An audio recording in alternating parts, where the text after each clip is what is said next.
Could give me the last one. No. No, I'm phlegmy today. Bum bum dum dum dum dum. I'm too phlegmy today. Welcome to episode 4 of the 421 Space Odyssey. Like 2001 Space. You get the joke.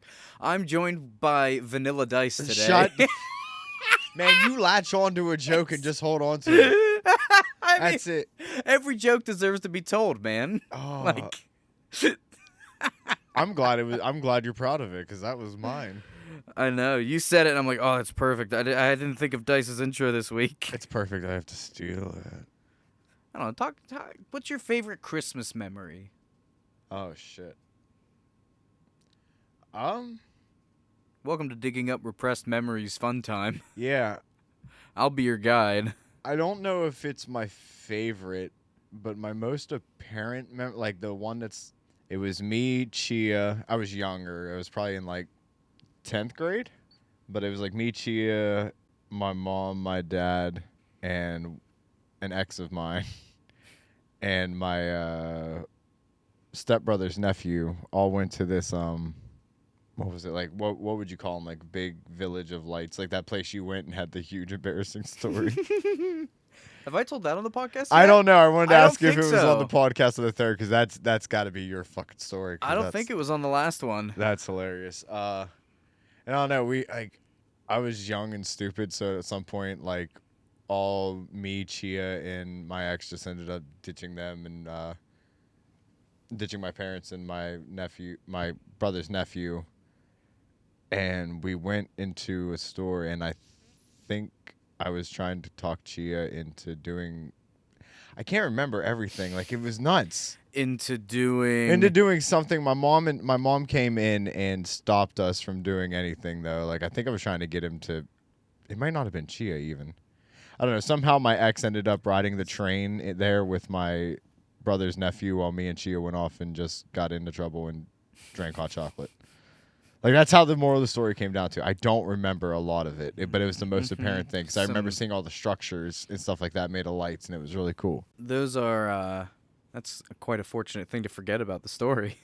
What a fortunate little detail you've forgotten there. Dice. I know it seems like, oh man, he's covering up the juicy parts, and I honestly just don't forget.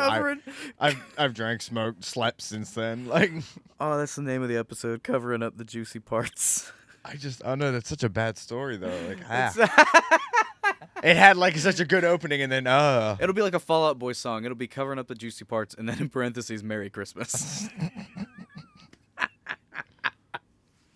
Merry Christmas, motherfucker. All right, well, tell your story, motherfucker. Now I just so feel bad for forgetting mine. We know. I remember every detail of your story. All right, if I'm gonna tell this story, I'm gonna do it right. We're gonna go all the way back to the beginning. Go ahead. I'm gonna sit here. I'm gonna vape. It's the best part of the podcast. The night comes. You can pay. So we were going to Lume's, which, should I say its name? I'm gonna go ahead and say its name. Fuck it. Free publicity. Sponsor us, Lume's. You're welcome. Please don't. It's kind of like you said. It's a place that hangs up a lot of Christmas lights. It's in this like big warehouse, and you just walk around, and they have a live band playing, and the music is boosting through the fucking warehouse. Which is another story all in its own. The music here was god-awful, but I digress. It's Christmas music. It's going to be god-awful. So to start the night off, you can either pay $10 to park in this lot, and then a shuttle is supposed to come around every 5 minutes to get you, or you can pay $20 and park right next to the fucking warehouse. Myself and my wife, being wonderfully frugal people, decided we would take the $10 lot. So we did that. We walked 5 minutes to where the shuttle's supposed to get us. She pats her fucking purse. She's like, oh, I don't have my phone. And I'm like, can't we just go without it? Like, we can just use my phone for pictures. She's like, no, I need it. I'm like, great. So we missed the first shuttle. We missed the first shuttle that comes around. If it came at all, I never saw it. We run back to the car, and the lot attendant is like, I'm sorry, do you guys like not want to park here anymore? And he tries to hand us our money back. I'm like, oh no, she forgot her phone. Like, we have like nothing shitty yet. Wow, you guys were there for like 3 minutes and it pissed you off. Usually Yeah. It takes them a whole hour. So we finally get back to the shuttle. It pulls up like, I don't know, somewhere between 5 and 10 minutes later. And we go up and we're like, is this the bus to Lume's? And the bus driver just goes, bust to the lights. And I'm like, sure, yeah, we're going to see lights. I hope this isn't like a kidnapping plea or something, but here we go. So we finally pull up there.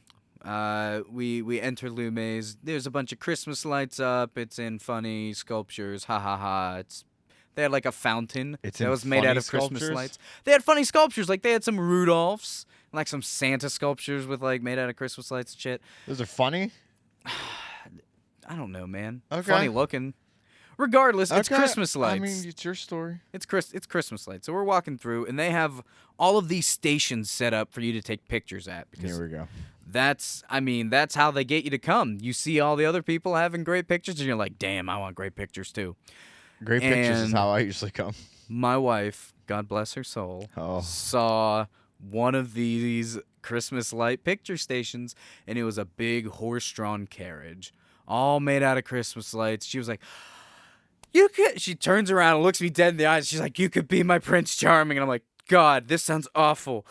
But you're my wife and I love you, so okay. And we like, there's nobody up in the carriage. We kind of look around for a few seconds, and Amanda just, by the time I look back at my wife, she's already like sitting in the carriage, patting the seat beside her. I'm like, okay, all right, let's do it. Let's get it over with. And so we go up there. Her parents are taking pictures. My brother-in-law's taking pictures, and everything's great. And then all of a sudden, I look out, and none of them are taking pictures anymore, and I don't know where they've went. I look over to my wife, and she has already stood up and is running down the stairs of the carriage and like just getting lost somewhere in the crowd. And I'm like, that's really weird. Like, where did everybody go? And then I stood up and I went to exit out of the carriage, and I realized why everybody ran away. Have you ever looked into a crowd of people and just saw all of their eyes trained on you? You know, this crowd of people that was just standing around looking at lights, from the view of the carriage, a little bit higher than the ground level, you notice they're actually in a line, and that line is all pointed directly at this carriage. There's somewhere between 60 and 80 people, eyes all on me, and Lord. every single one of them silently hates me. Y'all remember in a previous episode when we referenced the blue screen? That is my brain. I was midway standing up, and I just saw this, and I paused. I was like, okay. Oh, man. Oh. And I saw it, I experienced it, and I just ran away, and I just darted into the crowd. Eventually, we all met up again a few minutes later. I just screamed at every one of them. No. I'd have never, I'd have never talked to anybody. I'd have left them all. Like, I went back to the dude and either sat in the car or fucking left. But our car was so far away. Give a shit not. I hope you got the pictures you wanted. Hope you have a good time. I am leaving. That all occurred within the first 10 minutes of our arrival. No, I wouldn't. He would still give me my money back. Yeah, I'm definitely leaving. It hurt me on such a... I haven't felt that embarrassed. Oh, God, when was the last time I felt that embarrassed? I couldn't imagine. I can't imagine being that embarrassed. I don't know if I was ever that embarrassed. When have I ever been really embarrassed? There was a moment in college that I could think of, but it is not a story I'm sharing in this medium. Oh, wait, no, that's just juicy. Nope. We're covering up the juicy bits. Nope. Yeah, we're covering up the... This is an episode like 78 reveal, not episode 4.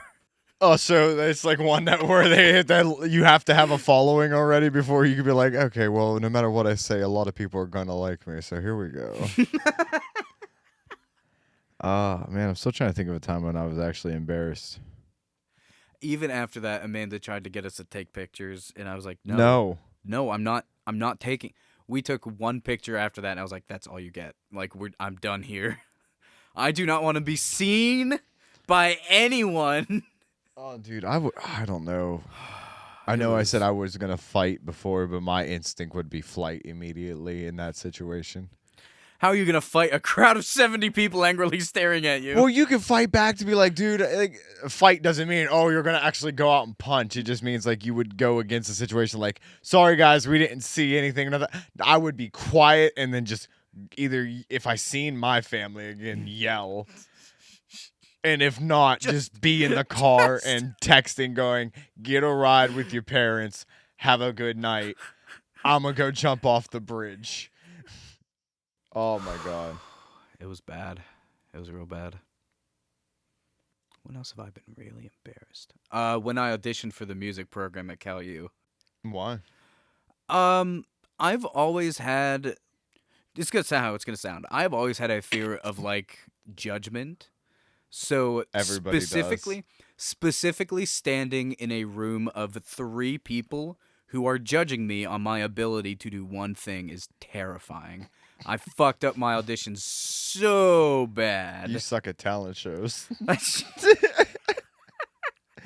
I feared the talent show ever since 4th grade. Variety shows, I'm great at. There's no prizes awarded. Whenever somebody's giving out a prize for first place, or like you get to be in this exclusive club if you win, it's all that pressure. I remember it happened when I tried out for district chorus in high school. It happened when I tried out for the music program down at Cal. It's awful. Like my throat dries up, and I'm just like. Man, auditions used to fuck me up. I always rush tempo and shit like that. Like even if I have a live piano, I always rush tempo on it. I remember there was one time, I won't say his name because I do not know if he wants to even be associated with us. But shout out to the Wolf Pack. But he there was one time during an audition, he slapped the fucking piano to a beat while he played to try to keep me on beat because I would rush so fast 'cause I was nervous. But like when it came to performances, I was fine. Like in front of a crowd of people, I'm completely okay. If it's a bunch of motherfuckers looking at me, like maybe not your line of people all angrily staring, but like a crowd of people, I have performed drum. Like, what would you say? I've performed in a band live in front of people. I've performed on stage as leads, set crew, backstage, supporting actors, whatever the fuck you need. So a lot of people don't get it, but I get the 3 people. Like all of a sudden, these 3 people who I barely fucking know are going to judge me all in the next 5-10 minutes of my performance life, nothing else on that, and decide if I'm good enough to proceed for the next 6 months or not. Get to know judges. Sleep around, guys. Hi, are you single?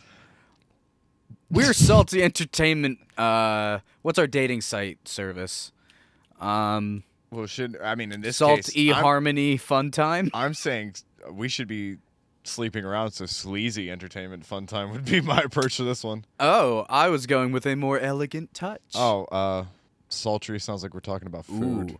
No, sultry. I like sultry. Sultry, erotic. Okay, all right. We need to bring it. All right, so we've delved into like that direction. Now, how do we roll it back so we can appeal to a conservative audience as well? Fun times. It's a dating site exclusively to meet lawyers. Judges, sorry. Wrong end of the judicial system there. For specifically judging, what's judgy about it? Judges. You said because judges. We're sleeping with judges to get to know Oh, judges. those judges. I Look don't know at why him fucking up his joke now. Look how the tables have turned, baby. Ow! I immediately was like, you said judges, and I was like, because you said lawyers first, and then you went judges, and I was like, courtroom judges? Fucking why? Sleep with your local enforcement bodies because then you can get out of all sorts of illegal shit. Right? Nobody fucks with the judge's son. All right, I'm going to throw parentheses here and say we don't actually advocate sleeping around to promote any kind of well-being in life. If you're going to sleep around, do it for your own enjoyment. And consent is key. End parentheses. I've always had tiny embarrassments, but like nothing on the scale of I passed 80 people who were eagerly waiting to take pictures with this thing. That line was easily 45 minutes long. Oh, man. Easily. It's like being at the beginning of the Phantom's Revenge, and you just get to cut in line. Nothing's wrong with you. You're not dying in a couple days, but you just get to go to the front for some reason. Everybody's cussing at you. Everybody hates you. Yeah, And it's just the That's shitty true. ass Phantom's Revenge. But fuck you. You got to go first. Fuck you. I would hate you. I'm your best friend, and I would hate you. I would hate you and Amanda if I was standing in line with Dot. Like, oh, I'm gonna hit you now. Have you never gotten the fast pass at an amusement No, park? man. Oh. I'm frugal too. Me and Amanda did it once. I think it was for our first anniversary. We went to Kennywood. And we got like the fast passes for the roller coasters, and we treated ourselves because we didn't. Because Kennywood was a fun day trip that we could take together. Kennywood's always a fun day trip, but if I'm gonna get a fast pass, I'm gonna get it at a place I've never been.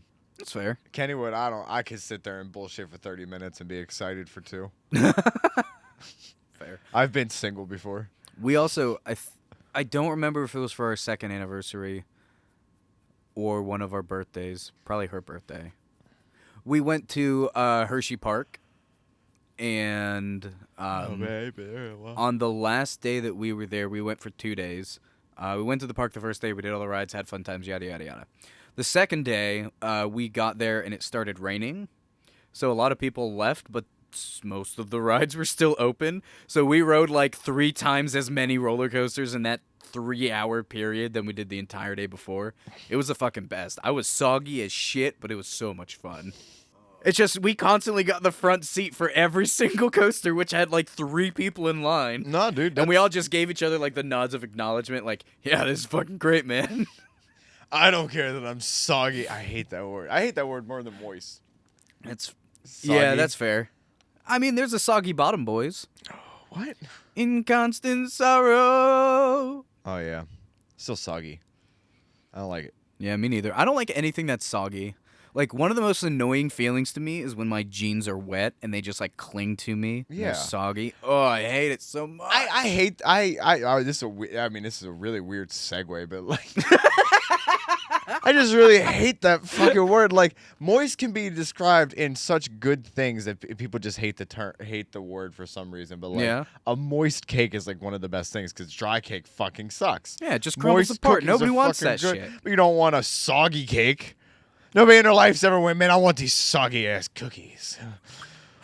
Unless they're soggy with milk. No, even if they're soggy Even with milk, then. they just fall apart. Right, And then you like, can't eat the cookie. You have to get the Oreo at the right consistency if you're dipping it freehand. Like, that's the scariest part. Dipping it freehand? If you're dipping it freehand. Wait, and hold on. Stop, pause. What is dipping it freehand? Like as the compared pinch. to what? You got the compared to like doing I've seen people do the spoon. Like where The they have it on the spoon? spoon. Yeah, they have it on a spoon, they put it down and then they pick What? it back up. Because if it gets too fucking soggy, you pick it right out the milk and it doesn't ruin your milk. That's ridiculous. What It's ridiculous till you what try it. grown-ass person would eat their Oreo with a spoon? I'm sorry. If If you dip Oreos into your milk with a spoon, I don't even know. I personally I don't even freehand. know. But like you have to do the pinch to make sure like it doesn't get too soggy so when you pick up, it's gonna actually make it. The spoon just prevents that. Yeah, but like, dude, you. Why I'm just saying, there's a way to live on the edge, and then there's a safe way. I'm letting our viewers know there's 2 ways. To be fair, I guess I never knew the safe way. I always But grew nobody has ever been like, oh yeah, my Oreo's at that really nice soggy part. Now let me throw it in.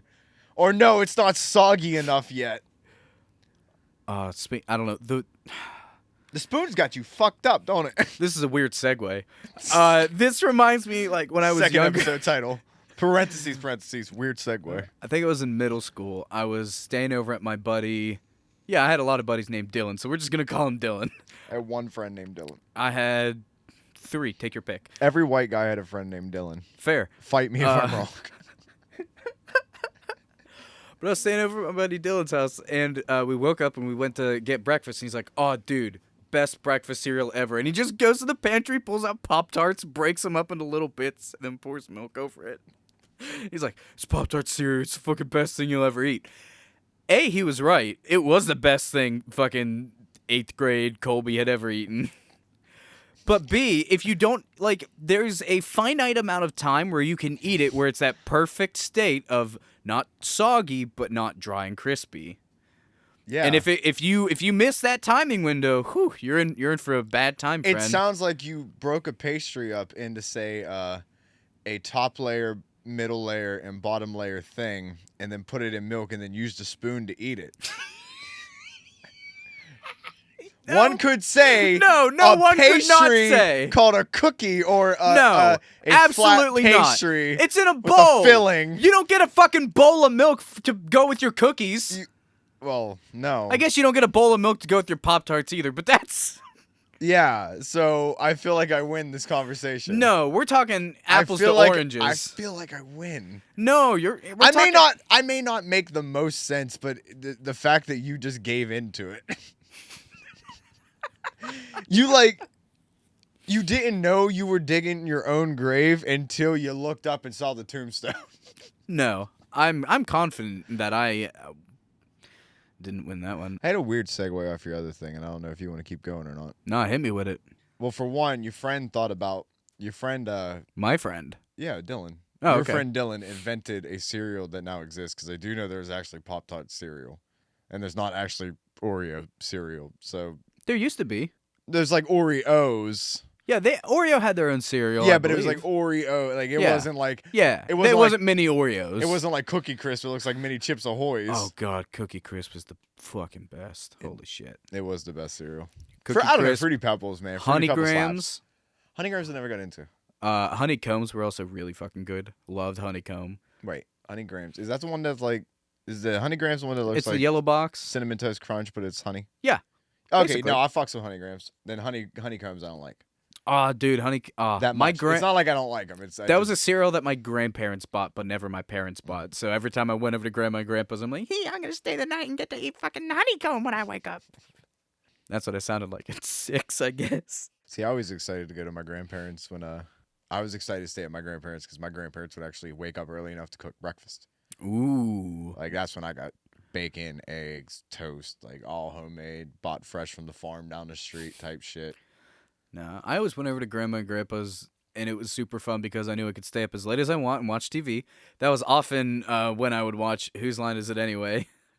Dude, that started me down that path. I got to wake up in the morning and I got to watch like VH1's top 40 hits, and that was my first foray into pop culture too. Which, I mean, I'm not into the pop culture now, but it was the first time I'd experienced it instead of just listening to conservative country music. It's hard to be into pop culture now. But my weird segue from earlier was actually talking about the Dylan thing. Like how we all had a friend named Dylan. Did I ever tell you the Bloody Mary story? I don't think so. So there was a time where me and my friend Dylan, who obviously that's how the segue works, were hanging out. You and your white friend Dylan? Me and my white friend Dylan. Dude, this dude was like the definition of a white dude. Like bowl cut, blonde hair, freckles, man. Like, ooh. But we were skateboarding because I was a skateboarder kid. Oh, dude, nice. Yeah, I could do a kick flip and. Anyway, I've done exactly one ollie in my life. Really? Only that was one? it. That was it. That was all. I did it once. I got a story about Cap too and skateboarding. If I can get his permission to tell it, I'll tell it on the next podcast. It's sweet. It's pretty fucking funny. Anyway, but this is my fucking stupid. This is kind of embarrassing, but nobody was around but Dylan to see it. So maybe that's why it wasn't as embarrassing. But we were hanging out and I stayed over at his house, and his parents left the next day, and we were probably like 15, 16, and we partook in underage drinking. Don't do so. Dice. But he was like, dude, I know where my parents keep their Goldschlager. Oh, you got fucked up on Goldschlager? So we were drinking Goldschlager like it was fucking, like it was the coolest thing. We're like, yeah, it's fucking awesome. We thought it was expensive and shit because it had gold in it. We were stupid as hell. But we caught a buzz, and then we went riding, and he lived on what is like basically a Churchill in Brownsville. Mm-hmm. And it starts with a whole brick. It starts like 5 blocks long going vertically down a hill. And at the very top is a brick road, which we didn't start on because we weren't stupid drunk. We were just buzzed for the first time in our fucking lives. Does somebody break a bone in this story? Anyway. No, I hate it. I've never actually broken I don't know. It's kind of. Continue.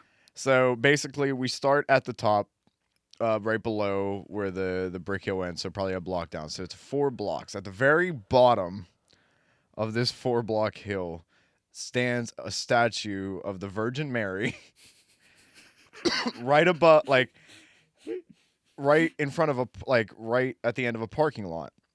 I think is that right in Brownsville? Yeah, I know right where in that. Okay, Brownsville. yeah, I know what you're talking about. So it has that nice like 5 foot gap in between it and the road. Yeah. So we start down the hill, and we've been skateboarding for a while. We weren't rookies, like we couldn't do a lot, but we've been skateboarding on these hills for You a could while. stay We know on your what to do. wheels. First time buzz though.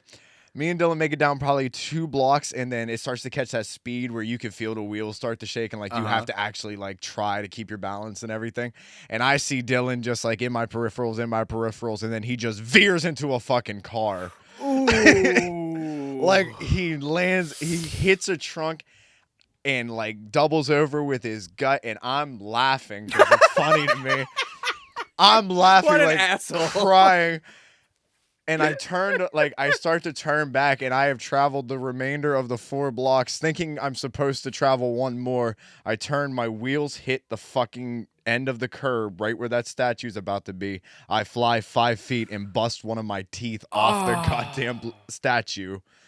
And at her foot, there was like a chipped mark of the statue and just my blood from my mouth running down. Oh, that hurts. Oh, it hurt Oh, bad. I hate teeth shit. Oh, that's why I hate teeth shit. Oh, did I tell you about the time I split my big tooth? Oh, no. I'm not. Maybe we'll share it next time. Yeah, next time. I guess you'll have to tune in for more uncomfortable memories. Split. Oh, split. Yeah, it's this one right here. Oh, but you realize I'm going to find out way before next week. You're just going to tell it again. All right, love you guys. Or everyone. Fuck.